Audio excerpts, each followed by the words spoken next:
शिवाजी विद्यापीठ शिक्षक संघ म्हणजेच सुटाच्या सध्या अस्तित्वात असलेल्या जनरल काउन्सिल पदाधिकाऱ्यांची मुदत 23 एप्रिल 2025 रोजी समाप्त होतीये.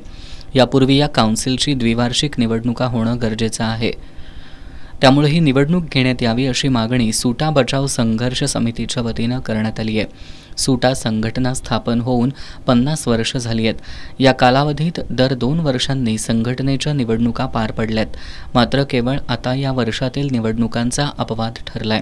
निवडणुका घेण्याबाबत अनेक वेळा लेखी विनंती करूनही अध्यक्षांनी याची दखल न घेतल्यानं सुटा बचाव संघर्ष समितीच्या वतीनं आज धरणं आंदोलन करण्यात आलं. याची दखल घेतली गेली नाही तर आंदोलनाची तीव्रता वाढवू असा इशारा यावेळी देण्यात आला.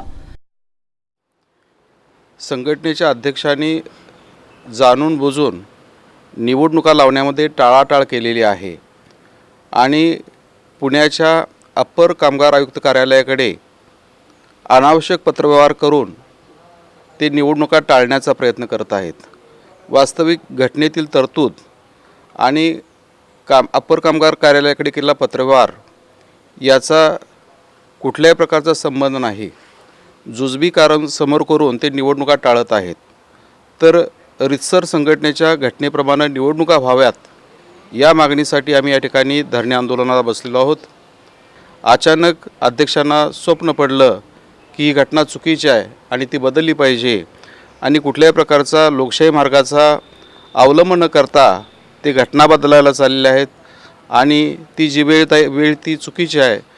प्रथमतः निवडणुका होणं गरजेचं आहे लोकशाही मार्गानं आणि अधिकार मंडळ सत्तेवरती आलं पाहिजे आणि घटनेनुसार कारभार चालला पाहिजे. या मागण्यासाठी आम्ही इथं आंदोलनाला बसलो आहोत आणि आमच्या मागणीचा विचार नाही झाला तर भविष्य काळामध्ये हे आंदोलन आम्ही तीव्र करणार आहोत. यावेळी प्राध्यापक S.G. पाटील, प्राध्यापक T.V. स्वामी, डॉक्टर अरुण पाटील, पांडुरंग फराकटे, शिवकुमार सोनाळकर, D.N. पाटील, अशोक कोरडे, A.L. गाडीवड्ड, मनीषा पाटील, संतोष जेठी थोर, गुंडोपंत पाटील, युवराज पाटील आदी उपस्थित होते.